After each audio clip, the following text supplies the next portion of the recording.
રાગનો મોક્ષમ તથા વીક્ષ્ય પુરાધાતાપિ વિસ્મિતઃ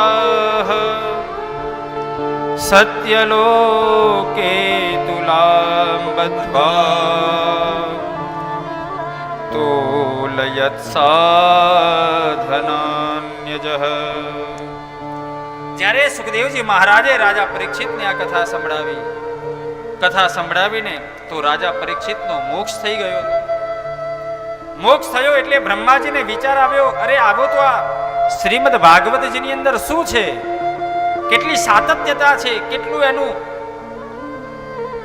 એનું તેજ કેટલું છે એ જોવા માટે સત્ય લોકે તુલામ બદ્ધ્વા, સ્વર્ગની અંદર બ્રહ્મલોકની અંદર તુલા બાંધી છે. તુલા એટલે ત્રાજવું બાંધ્યું. એક બાજુ બધા જ પુરાણોને પધરાવ્યા, ષડશાસ્ત્રો વેદોને પધરાવ્યા છે, અને એક બાજુ શ્રીમદ ભાગવતજીને પધરાવવામાં આવ્યા છે. તો શ્રીમદ ભાગવતજીનું પલનું નમી ગયું ત્યારે બ્રહ્માજીને થયું કે આજ એક એવું સમર્થ શાસ્ત્ર છે જે શાસ્ત્રથી જીવનું પરમ કલ્યાણ થઈ જાય છે. બોલો ભાગવત ભગવાન કી જય. જો શ્રીમદ ભાગવતથી જ જીવનું આટલું કલ્યાણ થઈ જતું હોય તો પછી બીજી બધી જગ્યાએ ફાંફા મારવાની જરૂર શું છે? હે,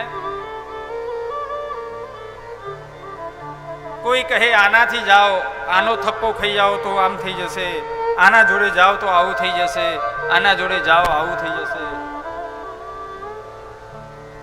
એનું કારણ શું છે વાલા કુટુંબીજનો? એનું કોઈ કારણ નથી. એક શ્રીમદ ભાગવતથી જીવનું કલ્યાણ થઈ જતું હોય તો બીજે આટા ફેરાના આશીર્વાદ કરવા શું? એક જ શાસ્ત્રનો આશ્રય કેમ ન કરીએ કે જેનાથી જીવનું કલ્યાણ થાય? કહે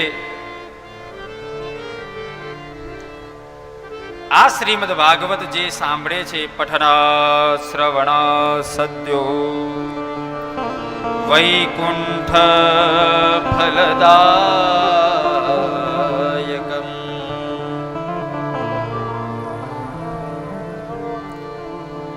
જે પણ જીવ આનું પઠન કરે છે, આનું શ્રવણ કરે છે, એને વૈકુંઠનું ફળ પ્રાપ્ત થાય છે.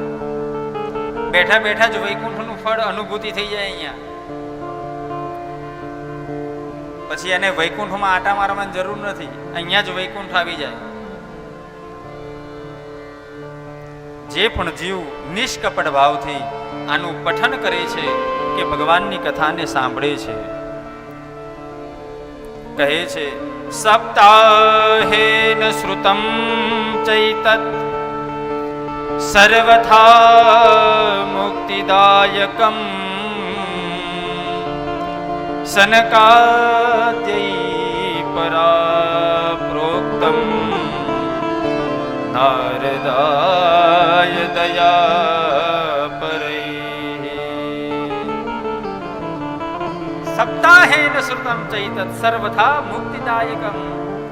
એક સપ્તાહ સુધી જે જીવ આ શ્રીમદ ભાગવતજીનો જે આશ્રય કરે છે એ મુક્ત થઈ જાય છે. શું થઈ જાય છે? મુક્ત થઈ જાય છે.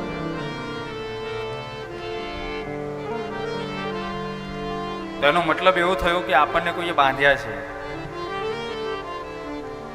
હે, આપણને કોઈએ બાંધ્યા છે?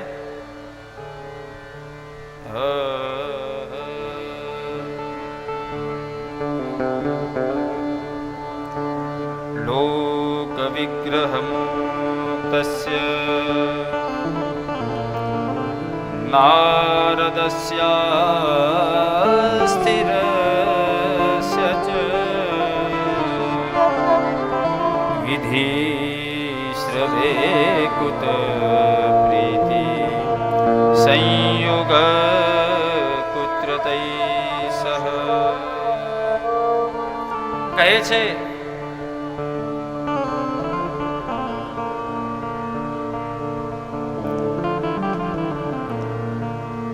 આની પહેલા કોઈએ એક સપ્તાહ સુધી ભગવાનની કથા સાંભળી હતી? આવી કથા પહેલા ક્યાંય થઈ હતી? તમારા ધ્યાનમાં કોઈ એવી કથા હોય તો મને કહો. એટલે તરત જ સૂત મહર્ષિ કહે છે, હા, એક વખત સનત કુમારોએ નારદજીને જ્યારે મળ્યા તો નારદજી અને સનત કુમારો જ્યારે મળ્યા ત્યારે સનત કુમારોએ નારદજીને આ કથા સંભળાવી હતી 1 સપ્તાહ સુધી. તો નારદજી ક્યાં મળ્યા અને કેવી રીતે બની શકે? નારદજી તો એક સ્થાને એક જગ્યા ઉપર સ્થિર થઈને ક્યારેય બેસી શકે જ નહીં. તો એમને એક આસન ઉપર કથા સાંભળી ક્યારે? એમને તો શ્રાપ હતો કે એક આસન ઉપર એ ક્યારેય બેસી ન શકે અને એક આસનથી ક્યારેય ભગવાનની કથા સાંભળી ના શકે. તો એવા નારદજીએ ક્યાં કથા સાંભળી તે અમને કહો. બોલો ભાગવત ભગવાન કી જય.